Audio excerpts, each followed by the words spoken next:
आपण सगळ्यांनी सकाळचा वर्तमानपत्र वाचलंच असेल। सकाळच्या वर्तमानपत्रात गेले 2.5 वर्ष 2.5 ते 3 वर्ष जी गोष्ट मी वारंवार बोलते ती आज नीति आयोगने कबूल केली। माय स्टँड इज विंडिकेटेड। 2.5 ते 3 वर्ष सातत्याने FRBM act fiscal deficit management ज्याला म्हणतात। आता तुम्ही म्हणाल फिस्कल डेफिसिट मॅनेजमेंट म्हणजे काय? जेव्हा घरात 500 रुपये येतात आपण त्यातले 450 खर्च करतो, 50 रुपये राहतात। ती जी गॅप आहे येणारे पैसे खर्च होणारे पैसे, घरात जर 500 रुपये आले आणि 750 रुपये खर्च केले तर मधलं जे डेफिसिट असतं हे जे मॅनेज करायचं असतं, येणारा म्हणजे कमवणारे पैसे आणि खर्च करणारे पैसे ह्याच्यातली जी गॅप असते त्या मॅनेजमेंटला फिस्कल डेफिसिट मॅनेजमेंट म्हणतात। आणि कैलासवासी या देशाचे प्रधानमंत्री अटल बिहारी वाजपेयी साहेबांनी फिस्कल मॅनेजमेंट या नावाचा एक ऍक्ट काढला, म्हणजे देशातही चुकीच्या पद्धतीने निधी खर्च होणार नाही आणि प्रत्येक राज्यांवर काहीतरी अंकुश राहावा खर्च करायला आणि त्याला एक डिसिप्लिन यावी म्हणून अटलजींनी हा कायदा आणला। त्याच्यानंतर 10 वर्ष मनमोहन सिंग साहेबांचं सरकार होतं, त्या सरकारमध्ये सातत्याने त्या फिस्कल FRBM ऍक्टला आणखीन ताकद देण्यात आली आणि तो पूर्णपणे अटलजींच्या काळात, त्यानंतर मनमोहन सिंग साहेबांच्या काळात तो FRBM ऍक्ट हा फार गांभीर्याने सरकारने घेत आला। नंतर माननीय मोदीजींचं सरकार आलं आणि पहिले 5 वर्ष फिस्कल मॅनेजमेंट अतिशय चांगल्या पद्धतीने झालं।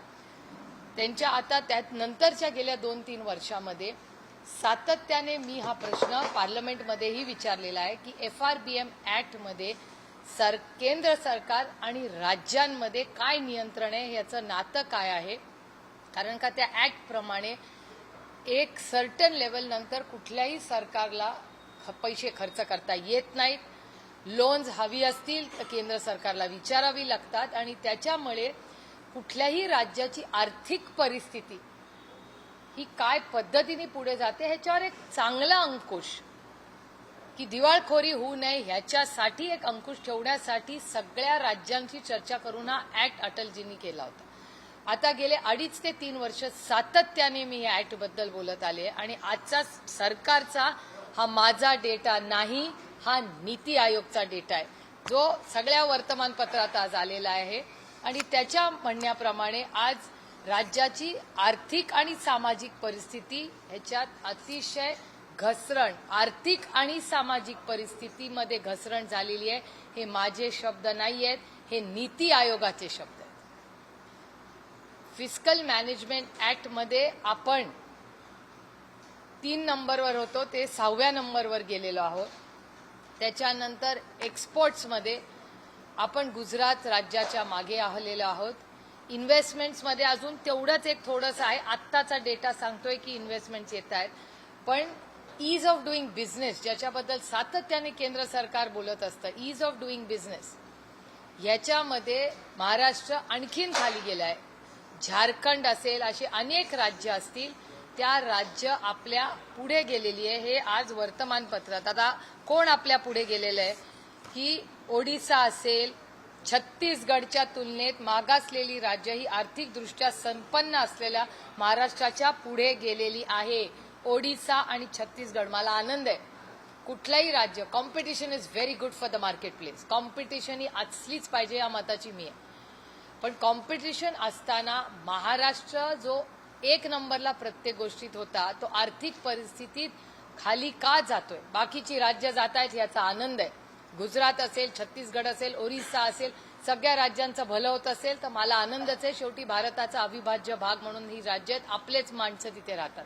पण त्याचबरोबर ज्या राज्यामध्ये आपण आहोत, आपण व्यवस्थितपणे टॅक्स भरतो, GST कलेक्शन हे रेकॉर्ड कलेक्शन हे राज्य कॉन्ट्रीब्यूट करतं देशामध्ये, तर जर GST कलेक्शनमध्ये आपण उत्तम काम करतोय, अनेक वर्ष काँग्रेसच्या राज्यामध्ये एवढ्या मोठ्या इन्व्हेस्टमेंट्स या राज्यात आल्या, एवढ्या मोठ्या कंपन्या इथे उभ्या राहिल्या, अशा परिस्थितीमध्ये आज काय झालेलं आहे या राज्यामध्ये की या राज्याची आर्थिक परिस्थिती अडचणीत आलेली आहे आणि देशामध्ये रँकिंगमध्ये महाराष्ट्र हा राज्य खाली जात आहे हे अतिशय गंभीर विषय आहे. गेले 3 वर्ष सातत्याने मी जे बोलत आले ते आज नीती आयोगनी त्याच्यावर शिक्कामोर्तब केलेला आहे आणि हे सगळे विषय मी अतिशय गांभीर्याने जे मांडत आले पार्लमेंटला पुन्हा आता जेव्हा बजेटचं सेशन येईल त्याच्यात मी दिल्लीमध्ये पुन्हा यातले अनेक प्रश्न मला विचारावे लागणार आहेत आणि महाराष्ट्र सरकारला याची फार म्हणजे अभ्यास करून काहीतरी नियोजन केलं नाही तर हे राज्य प्रचंड अडचणीत येण्याची दाट शक्यता आहे. असं जेव्हा मी 3 वर्ष बोलत होते त्याच्यावर शिक्कामोर्तब आज नीती आयोगाने केलेला आहे आणि ती बातमी आज सगळ्या वर्तमानपत्रात आलेली आहे.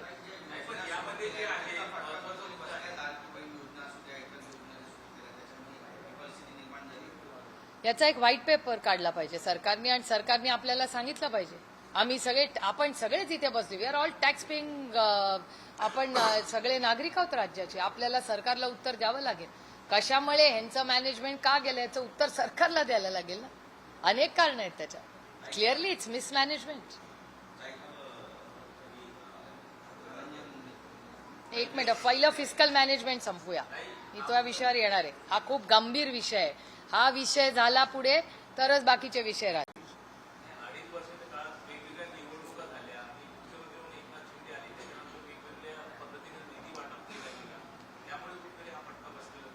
नाही, काही कारण असू शकतं. सरकार तर तेच आहे ना, नेतृत्व कोण करतं याला एकट्याला नाही ना आपण. It's a government. त्या पूर्ण गव्हर्नमेंटची ओनरशिप असते ना ती. पूर्ण सरकारला त्याची जबाबदारी घ्यायला लागेल ना. एक माणूस केंद्रबिंदू आपण करू शकत नाही.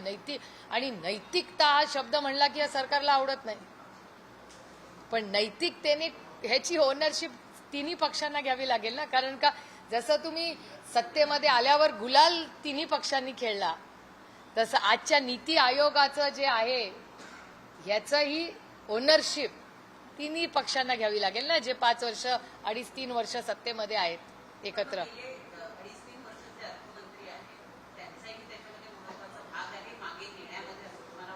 It's a team work. एक टीम कसं का फिस्कल मॅनेजमेंट.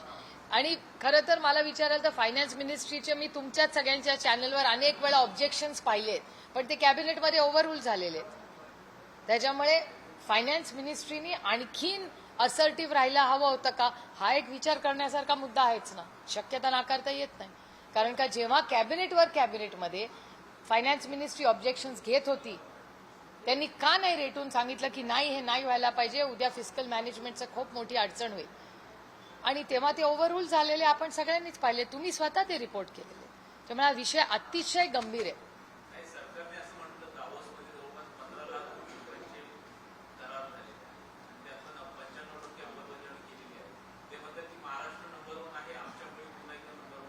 नाही, इन्व्हेस्टमेंट्स येणं आणि ऍक्च्युली त्यातल्या 99% इन्व्हेस्टमेंट या महाराष्ट्राच्याच लोकांच्या होत्या. तुम्ही दावोसचा डेटा काढून बघा. सगळ्यात जास्त परफॉर्मिंग इन ब्रिंगिंग फॉरेन इन्व्हेस्टमेंट्समध्ये तेलंगणा ॲज अ राज्य, एक राज्य म्हणून Telangana has done extraordinarily well. Data काढून बघा तो.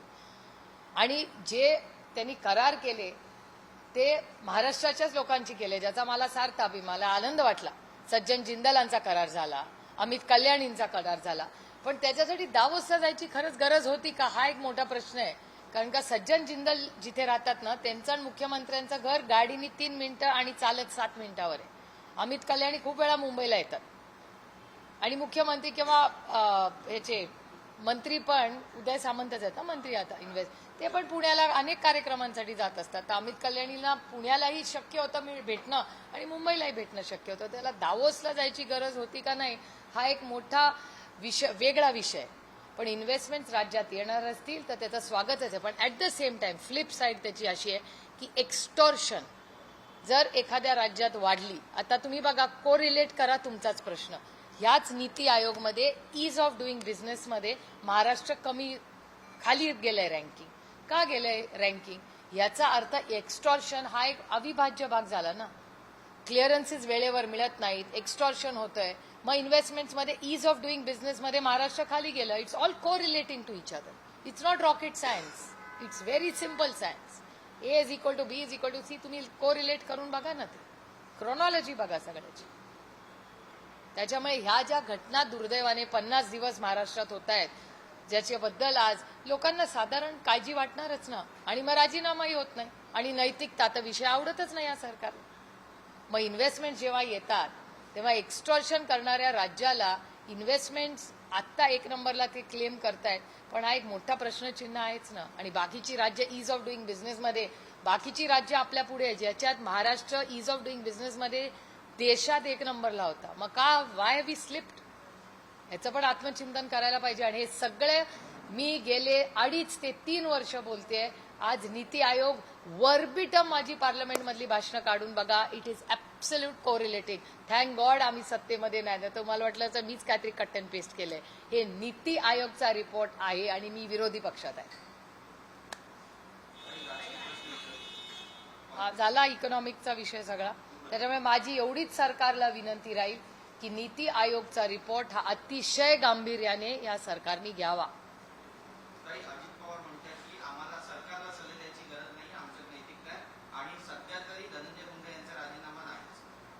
तो त्यांचा शेवटी त्यांच्या पक्षाचा तो निर्णय आहे. पण मला वेदना होतात एकाच गोष्टीच्या की अंजली दमाने असतील, सुरेश धस असतील, कालच्या मी संदीप क्षीरसागरांचं कालचं स्टेटमेंट बघितलं. ऑफिस ऑफ प्रॉफिटचा एवढं मोठं ॲलिगेशन आलेलं आहे. आणि ऑफिस ऑफ प्रॉफिटच्या मध्ये जेव्हा सोनियाजींचं झालं होतं तेव्हा सोनिया गांधींनी, त्या मंत्री पण नव्हत्या, त्या फक्त खासदार होत्या, तरी त्यांनी राजीनामा दिला होता नैतिकतेवर. आणि अशी किती उदाहरणं देऊ. आणि ह्याच्यात हा राजकीय विषय नाहीच आहे, हा एक सामाजिक. तुम्ही बघा नीती आयोगचा रिपोर्ट पण म्हणतो की आर्थिक आणि सामाजिक दृष्ट्या महाराष्ट्राचं रँकिंग खाली गेले, आर्थिक आणि सामाजिक. तर ह्या सगळ्याचं रिफ्लेक्शन आहेच ना त्याच्यात. आणि आम्ही काय मागणी करतोय, आम्ही जे मागणी करतोय आणि सगळे पक्ष, त्याच्यात अजित पवारांचा जो एनसीपी अजित पवार आहे तो पण आहेच ना मागणी करण्यात, राजीनाम्यात. कुठला पक्ष जो राजीनामा मागत नाहीये, म्हणजे त्यांचा स्वतःचा पण पक्ष म्हणतोय राजीनामा द्या. आणि राजीनामा मी नैतिकतेवर मागतोय. आणि लोकशाहीमध्ये त्या संविधानाच्या चौकटीतच आम्ही करतोय ना जे करतोय ते. आणि पुरावे तर सगळेच देत आहेत. रोज तुमच्या चॅनलवर एक नवीन पुरावा देतोय. अजून काय पुरावे? तुम्हाला आठवत असेल अनिल देशमुख साहेब, संजय राऊत साहेब, नवाब भाई आणि भुजबळ साहेब, या सगळ्यांना आयक्यू बातम्यांवर अटक झाली होती. वर्ष जेलमध्ये आयक्यू बातम्यांवर गेले होते. इथे तर डॉक्युमेंट आहेत. आणि सत्तेमधले आमदार पण, म्हणजे आम्ही तरी विरोधकात चला आमचा बायस असेल असं तुम्ही म्हणा, म्हणजे बजरंग अप्पांचा असेल, माझा म्हणा, जितेंद्र आव्हाडांचा म्हणा, रोहित पवार म्हणा, आम्ही सगळे विरोधात. शिवसेना असेल, काँग्रेस, चला आम्ही सगळे विरोधात, आम्हाला एका बाजूला ठेवा. पण सत्तेमधले तिन्ही पक्षाचे लोक म्हणतायत ना. तुमच्या प्रश्नातच माझं उत्तर आहे. धनंजय मुंडे यांनी काल पक्षाच्या बैठकीत म्हटलं की जर दादांनी माझा राजीनामा मागितला तर मी राजीनामा द्यायला तयार. त्यांनी इच्छा आणि तयारी दर्शवली आहे. मला अशा गोष्टी कोरिलेटच होत नाही. मी एखाद्या पक्षात जर काम करत असेल आणि 50 दिवस माझ्यामुळे रोज पक्षाची हेडलाईन होत असेल ना, तर नैतिकतेने मी पहिल्याच दिवशी पक्षाला सांगितलं असतं हा माझा राजीनामा, मी पक्ष वाढवायला इथे आलेली आहे, पक्षाला अडचणीत आणण्यासाठी नाही. माझ्यामुळे जर रोज हेडलाईन होत असेल तर मी एक पाऊल मागे घेते, माझी इन्क्वायरी घ्या. आणि जर दूध का दूध पाणी का पाणी हे मी केलं असतं.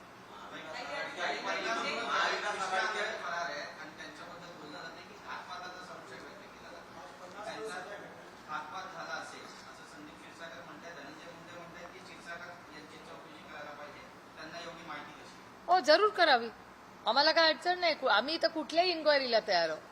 फकीर आहे हम लोग, आम्हाला काय प्रॉब्लेम नाही. आणि आम्ही चुकीचं काम करत नाही. रामकृष्ण हरी. जरूर आमची इन्क्वायरी करावी.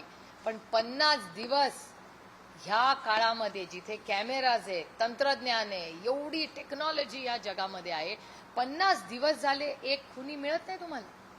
आहे कुठे तो? मग फरार असेल तर कुठे झाला? काय AI मध्ये गेला? काय चेष्टा करून राहिली देशमुख कुटुंबाची आणि या राज्याची? 50 दिवस झाले एक फरार माणूस या सरकारला मिळत नाही. काय करते यंत्रणा? मग हा प्रश्न आहेच ना, आणि गंभीर प्रश्न आहे.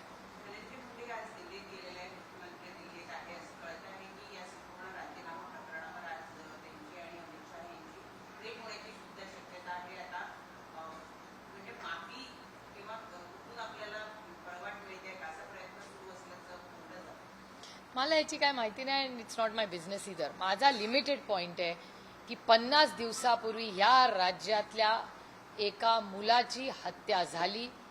त्याचं कुटुंब आणि संपूर्ण महाराष्ट्र त्या कुटुंबासाठी आणि परभणीच्या घटनेसाठी न्याय मागतं.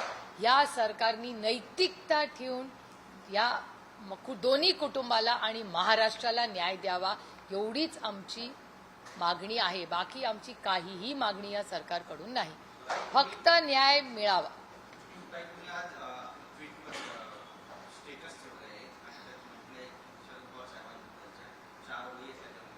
नाही त्या मला कोणीतरी पाठवलं पण नाही. Is much much better. ते उद्यापासून लोकांना भेटायला पण लागतं. उद्यापासून त्यांची भेट होईल सगळ्यांची.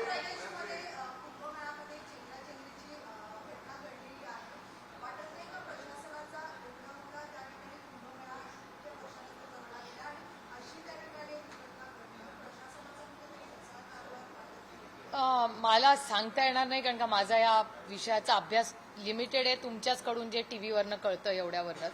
पण एक गोष्ट बघितली मी, निरंजन देवीजींचं स्टेटमेंट पाहिलं. निरंजन देवी ह्या माझ्यावर अनेक वर्ष खासदार होत्या, मंत्री होत्या. त्यांचं स्टेटमेंट तुमच्याच चॅनलवर आज आलेलं आहे की सरकारचा म्हणजे उत्तर प्रदेशच्या सरकारचं मिसमॅनेजमेंट आहे, हे आर्मीला तुम्ही मॅनेजमेंट द्या, असं निरंजन देवी ज्या भारतीय जनता पक्षाच्या मंत्री होत्या मागच्या सरकारमध्ये, त्यांचं स्टेटमेंट आलंय. त्या स्वतः तिथे आहेत. त्यामुळे कदाचित त्यांच्या स्टेटमेंटमधून काहीतरी माहिती आपल्याला मिळाली असावी. जर निरंजन देवीच म्हणतायत की मिसमॅनेजमेंट आहे, ज्या स्वतः तिथे आहेत, भारतीय जनता पक्षामध्ये मंत्री होत्या, तर जर त्याच जर म्हणत असतील तर शिक्कामोर्तब झालंच आहे ना त्याच्यावर.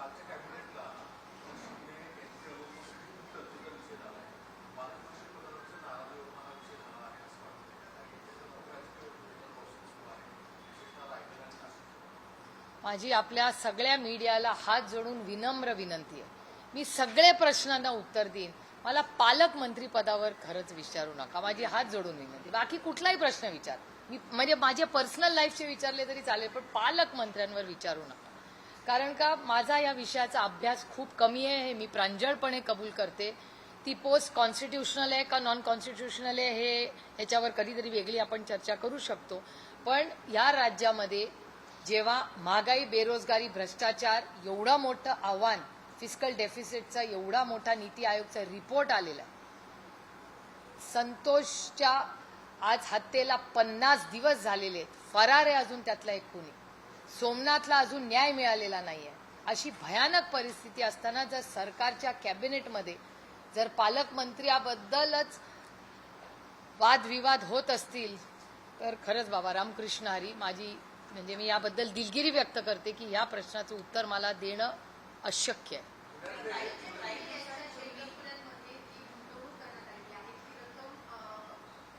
कशामध्ये? Shell companies.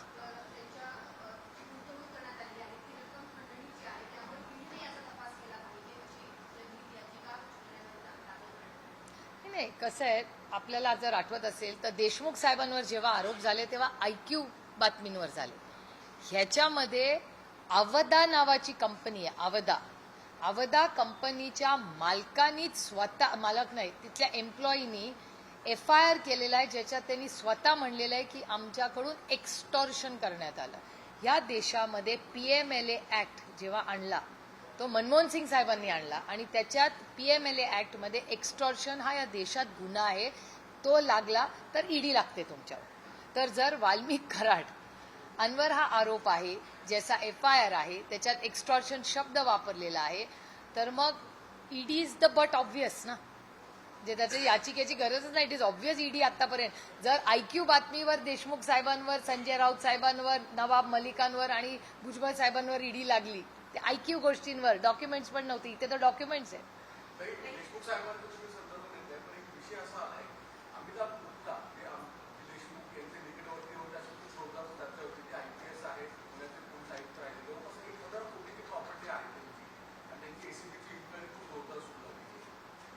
मला असं वाटतं कुठलंही सरकार असेल त्यांनी इन्क्वायरीज जर त्यांना वाटत असेल तर त्या जरूर सरकारने कराव्या.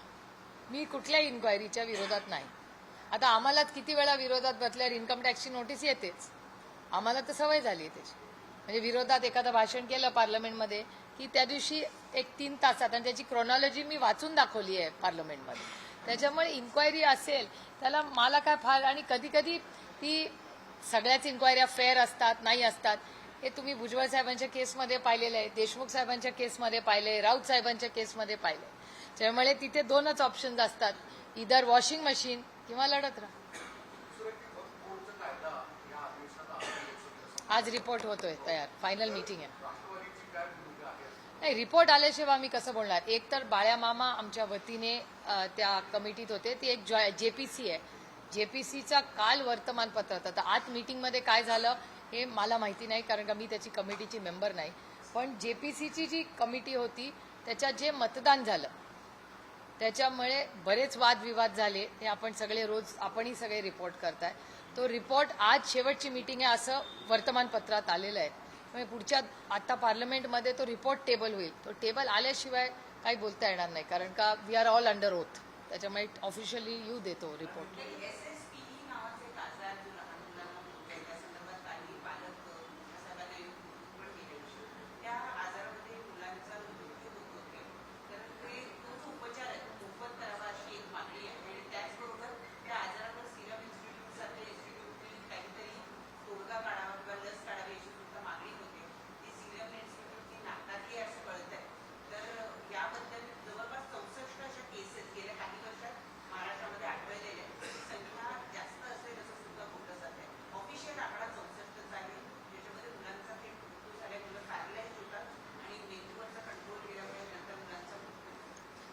व्हायरस म्युटेशन हा खूप गंभीर विषय आहे, पण व्हायरस हा कंटिन्युअसली म्युटेट होत असतो. त्याच्यामुळे आता ह्याचा अभ्यास किती झालेला आहे हा सिरम इन्स्टिट्यूट किंवा तज्ज्ञांकडूनच आपल्याला कळेल. तुम्ही जो प्रश्न विचारलाय तो जरूर तिथल्या टेक्निकल लोकांशी मी बोलून याचं उत्तर देईन. पण आत्ता पुण्यामध्ये जे आजार चालले त्याबद्दलच मी आज आरोग्यमंत्री आणि माननीय मुख्यमंत्र्यांना ट्विटही केलेलं आहे, कारण का माझा स्वतःचा मतदारसंघ खूप इफेक्टेड आहे.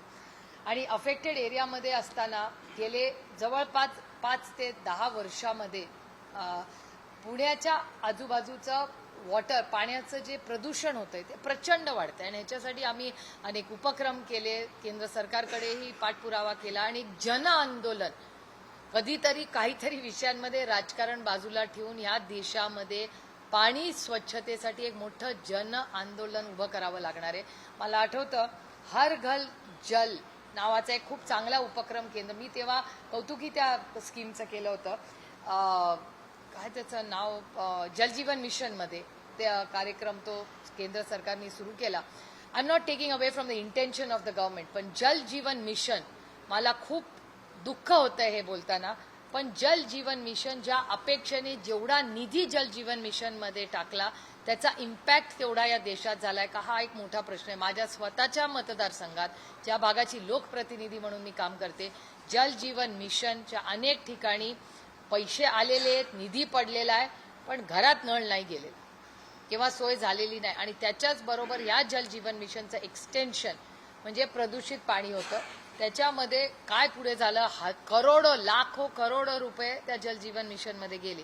खरंच नळ आले का, खरंच प्रदूषण कमी झालं का, प्रत्येक घरात नळ फोडला का, ही खूप म्हणजे आम्ही ऑल पार्टी मीटिंग्स, आणि हा फक्त माझा विषय नाही आहे, सगळ्याच पक्षाचे इन्क्लुडिंग भारतीय जनता पक्ष, आज माननीय CR पाटील त्याचे मंत्री आहेत, मागच्या सेशनमध्ये CR पाटलांना आम्ही विनंती केली होती की प्रत्येक मतदारसंघाचा तुम्ही प्लीज आढावा घ्या की पैसे वाया जाऊ नये, हीच आमची याच्या मागची भूमिका आहे.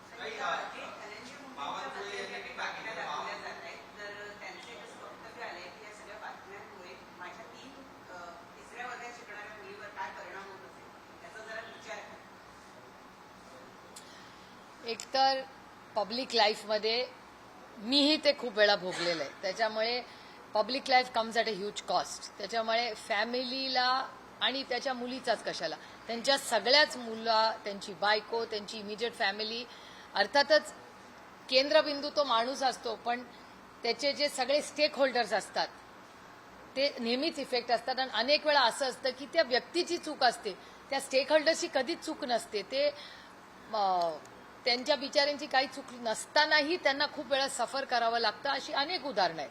अनेक वेळा माझ्या वडिलांवर आरोप झाले, माझ्यावर आरोप झाले, आणि त्याचा इम्पॅक्ट मी लहान असताना माझ्या वडिलांवर झाले तेव्हा माझ्यावर किंवा माझ्यावर झालेले काही कॉमेंट्स असतील ते माझ्या मुलांवर. It comes at this is a price you have to pay for politics. पण मला एक गोष्ट खूप प्रांजळपणे म्हणायची आहे की काल मी त्यांचा तो व्हिडिओ तुमच्या टीव्ही ह्याच्यावर पाहिला.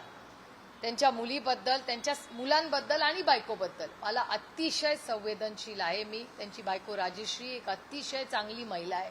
तिच्याबद्दल माझ्या मनात फक्त प्रेम आणि आदर आहे. त्यांच्या लहान मुलांचा या कशाची काही संबंध नाही.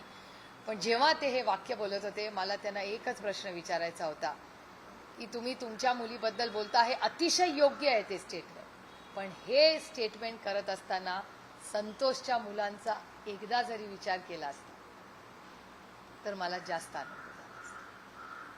काही चंद्रशेखर बावनकुळे म्हणते की सुप्रियाताई यांनी राज्याला बदनाम करण्याचं काम करू नये आणि जसं सामनामधून फडणवीसांची स्तुती करण्यात आली, एक दिवस सुप्रियाताई पण त्यांची स्तुती करते. मी देवेंद्र फडणवीसांची कशाला, मी अश्विनी वैष्णवची किती वेळा स्तुती करते. मी माझे भाषणं काढून बघा. मी त्यांच्या एक्सटर्नल अफेअर्स मिनिस्टरची पण स्तुती केली. अच्छे को अच्छा बोलण्याची ह्याला लोकशाही म्हणतात. त्याच्यामुळे मी अश्विनी वैष्णवांच्या बद्दल किती वेळा चांगलं बोलते. मला जेव्हा एखादा रेल्वे मंत्री चांगलं काम करतो, एक्सटर्नल अफेअर्स, जेव्हा माझ्या लोकसभा मतदारसंघातलं एखादं मूल अडकलेलं असतं परदेशात तर जयशंकरजींनी मदत केली तर माझी नैतिक जबाबदारी नाही त्यांचे आभार मानायची. मी फ्लोअर ऑफ द हाऊसवर आभार मानलेत मोदी सरकारचे अनेक डिपार्टमेंट्सचे. त्याला नैतिकता लागते. अच्छे को अच्छा बोलो, पण जे चुकीचं आहे एका सशक्त लोकशाहीमध्ये बोलायला नको. आणि जेव्हा देवाभाऊंचं तर मी कौतुक केलंच होतं. जेव्हा ते एकटे काम करत होते, सगळे कुठे कुठे बाहेरगावी परदेशी गेले होते, तेव्हा मी काय म्हणले होते की देवेंद्र फडणवीस हे एकच वन मॅन शो चाललाय महाराष्ट्रामध्ये. आणि एक एक्सटेन्शन की महाराष्ट्राची बदनामी गेले 50 दिवस कुणामुळे होते त्याचा थोडा अपने भी दामन में झांक के देखिए.